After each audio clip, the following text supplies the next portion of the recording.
kind of crazy that it took something as simple as soccer to finally make us feel united as a people again.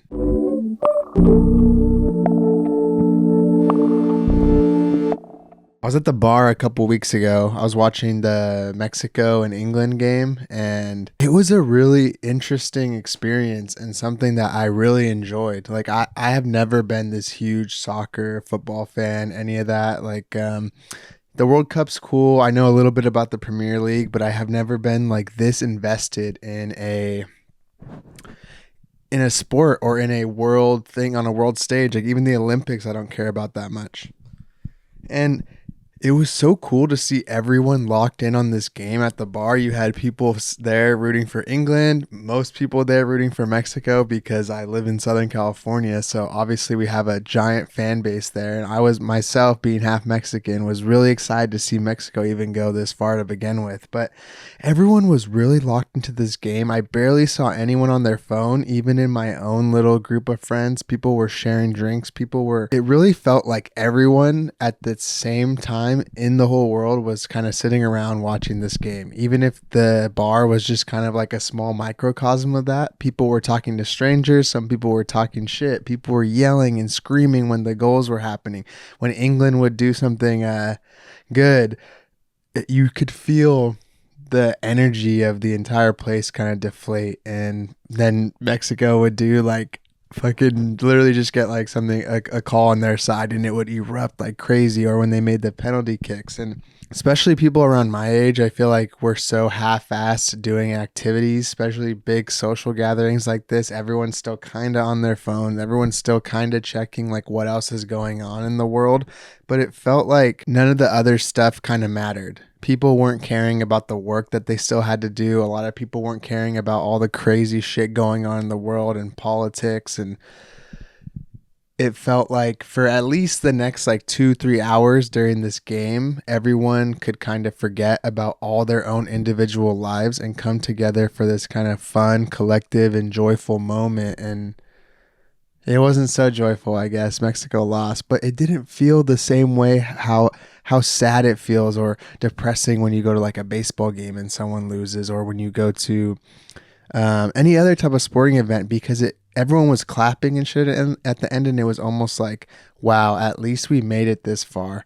Like, so cool to represent our country and make it at least to this stage and play arguably the best team in the tournament with England, besides France probably. But no one was really on their phones, and that's what amazed me the most. I know that's not something that people should be accomplished, like so impressed by, but I guess I was on my phone a little bit because my friends peer pressured me to download the Kalshi app. But hey, my bet hit. I bet Quinones to score a goal and Harry Kane to score a goal. Both happened. This is when I kind of realized, though, that we almost never experience this feeling anymore of collectively all being engaged and interested in the same thing, whether it's that specific event right in the moment or this larger event as a whole and like cultural thing. This is the first time in years I remember my friends, people in my city, anyone coming together to all care about the same thing. Especially in the United States, I feel like we live in such a individualistic society, and the internet has segmented us even more. We all live within our own little personalized algorithms. Everyone has their own world. People aren't even very neighborly anymore. Especially when I was living in the city, like proper of LA, it's not like New York or cities in Europe where everyone's kind of around on public transit. Everyone's living and breathing in a part of the city. You stay within your little like 2-3 mile radius, and you probably won't even talk with the people that if you're not right next to them. Like I remember when I lived on the like Hollywood and then east side of Hollywood, if someone lived in like Santa Monica or on the west side of LA, they might as well have not lived next to me at all, because I'm not making the hour drive all the way over there. Or when people would come to visit, like, yo, I'm in LA, I'm in your city, let's link up. Like, yeah, where are you at? Oh, I'm in Venice. It's like telling me you're in Arizona or something. Like, it might as well be a whole nother state. But everyone, these days it feels like disconnected. They have their own interests, different feeds that they're seeing, different stuff that they're constantly exposed to, different realities kind of from all the information that we're fed. And this World Cup thing, I think it felt so much more impactful than just being soccer. Like the soccer is dope and or football, whatever you want to call it. And this just felt like a really unique experience I don't remember having that much in the modern age. Maybe when I was younger a little bit, and I'm sure obviously people in older generations than me, but it felt like one of these few moments where millions of people were watching the same exact thing at the same time, and the same people to have their own opinions on it and comment on it, and everyone's really engaged. And I like this. I like this feeling. I like when it feels like you have a common ground with a random stranger. And obviously there's competition and there's beef, but this is literally entire countries going against each other, and it still felt more healthy and less prideful in a negative way than like how much beef I see at like a Giants and Dodgers game, or like fucking Eagles fans and stuff, and it's crazy because people like they're proud and they're rooting for their own country, but it feels like this very unique thing, similar, I guess, to the Olympics, because it's kind of the same thing where there's immense pride and immense respect for each other at the same time. People love their country so much and they want them to do really well, or whatever, wherever they're from, whatever ethnicity they are, wherever they live.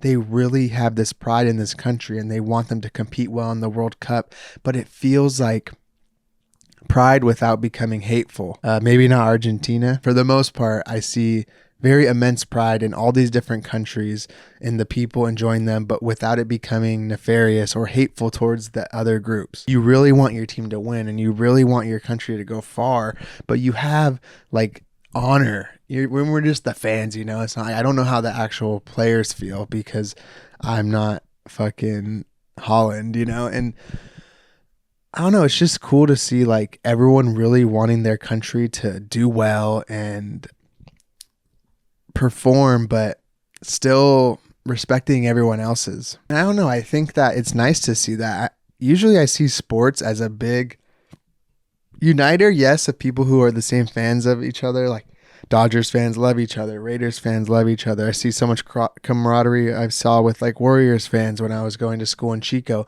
But also it feels like it does create a lot more division overall. I think sports is a pretty healthy thing for the most part, but I also see it create like fucking violence and drama. And I'm sure there's stuff like that going on in the world with the World Cup. I'm not to say that this is like the fucking UN and like solving everything, but it's just crazy that it feels like literally everyone has become a part of this. People that I know that do not care about sports at all year round, including myself. I don't usually get that invested in sports, but me and all my friends are talking about it, and it's even within all my different friend groups that literally normally don't care about any of this stuff like whatsoever.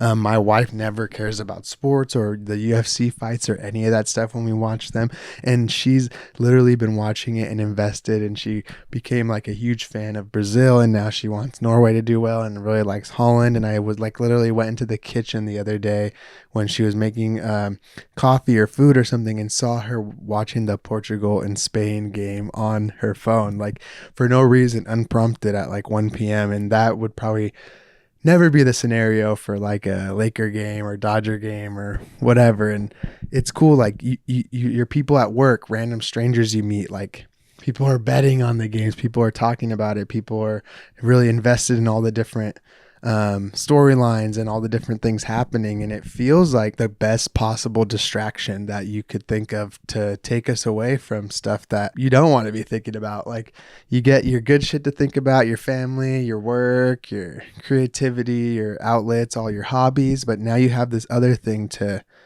kind of just give you something to recreationally think about and have fun with. Like I've seen random strangers talking about, and obviously Instagram is just overloaded with all kinds of stuff.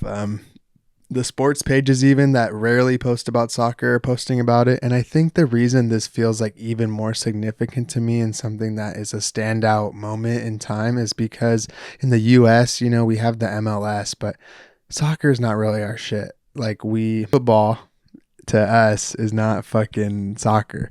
And it's like I get it though. It makes so much more sense for football to be called football and the football we have to be called probably just something else. But we care way more about basketball, boxing, football, stuff like that. But it's cool. And like, I'm even starting to realize apart from all this cool cultural stuff going on with this tournament and the World Cup and everything, it's pretty sick. Soccer's actually pretty interesting, even when the games are low scoring and even when there's a lot of back and forth. There's a lot of different play styles. And I think the reason a lot of people haven't cared too is, in my recent memory, is the last World Cup, I believe, was in like Qatar, like one of these like places where it was had like a lot different interesting vibe when they do stuff, like similar to when they were doing the UFC over there when there was like no fans and stuff. And that was also COVID time. And then I think the World Cup before that, I don't really remember.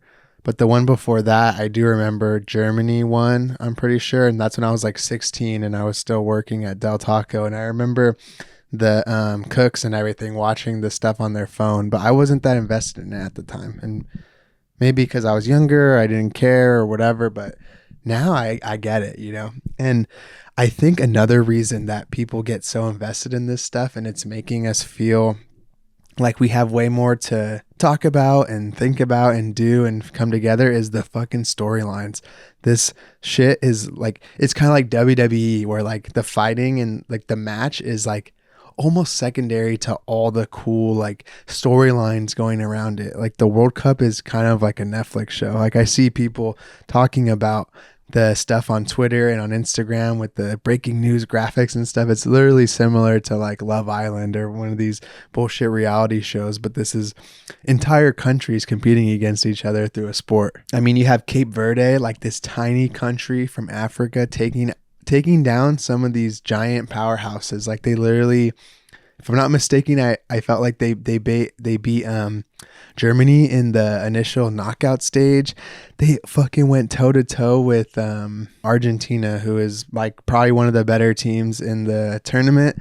And I feel like it's rigged. I feel like there's some corruption though going on for Argentina, but that's its own fucking storyline. But Cape Verde, like this tiny country, it's so cool to see these like underdogs. You know, you have Morocco that also went really far, Egypt that was doing really well, and maybe it doesn't work out ultimately at the end, but it gives you that little bit of hope that the biggest people aren't always going to win and the stuff isn't always going to be the same. Things can change.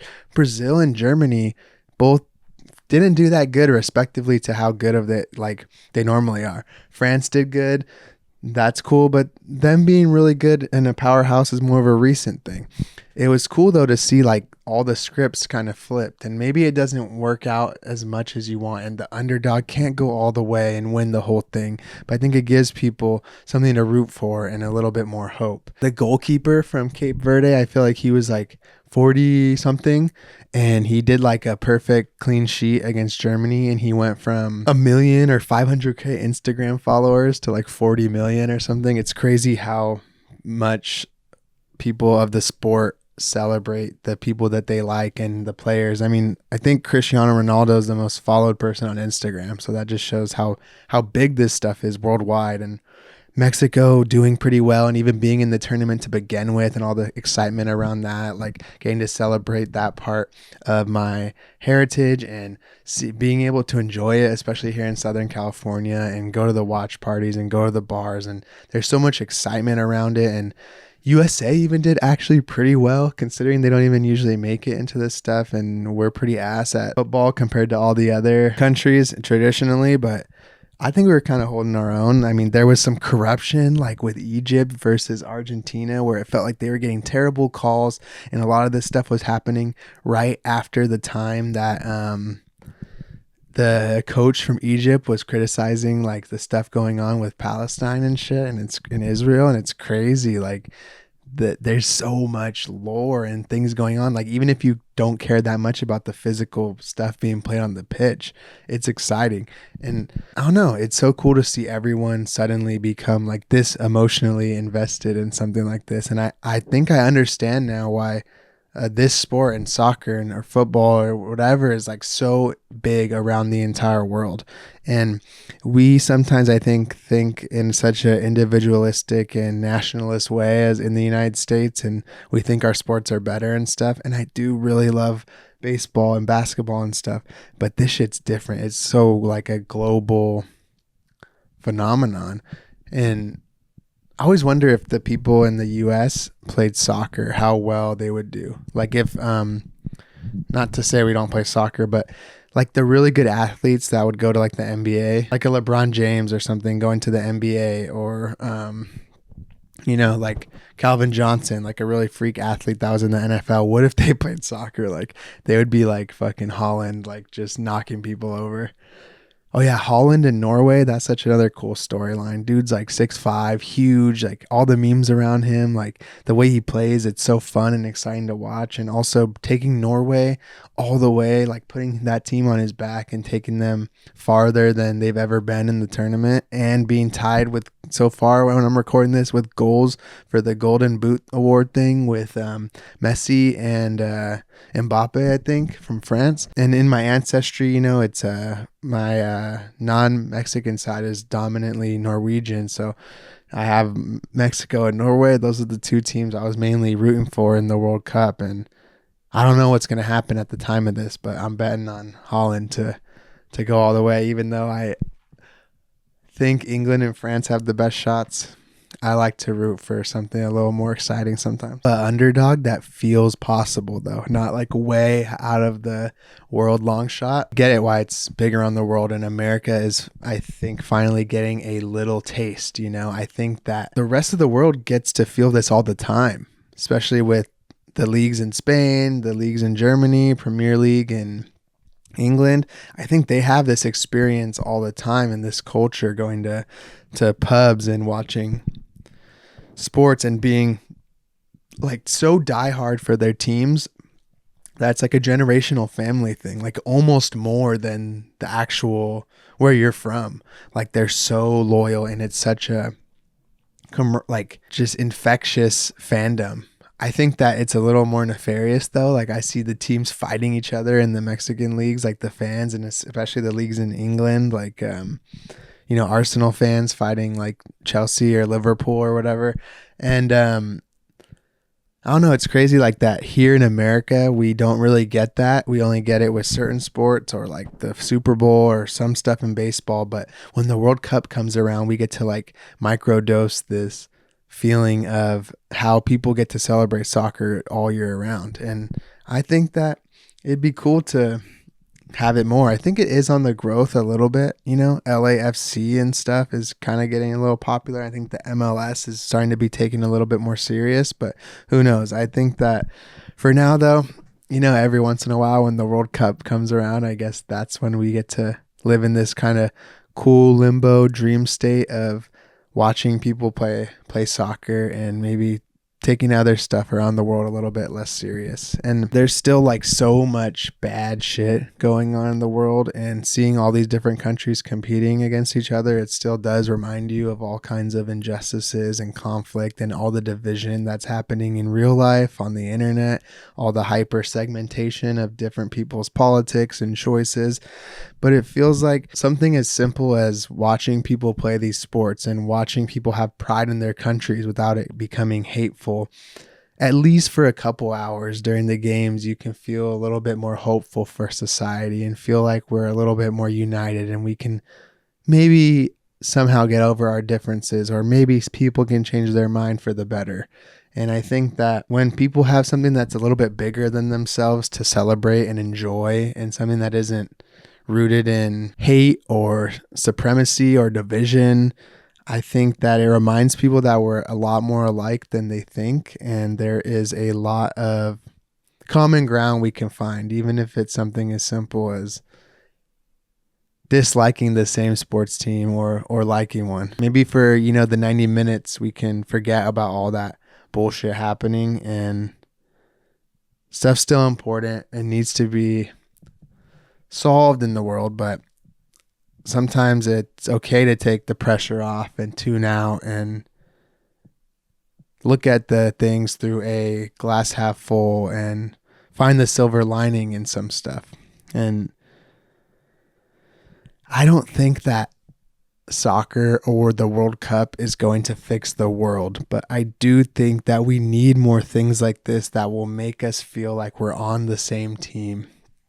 I think that there's so much that is constantly trying to tear us apart, and the internet has only exasperated that feeling. And having something to all look at and all participate in together as in society feels so much more and more rare, especially in this world that we live in. And I hope that we can find more things that make us feel that tapped in as a culture and as a society. And these last few weeks or month or whatever have been pretty awesome to witness. And I hope that I can find other little moments like that in the world that have that same feeling as what's going on with right now with the World Cup. And yeah, I don't know.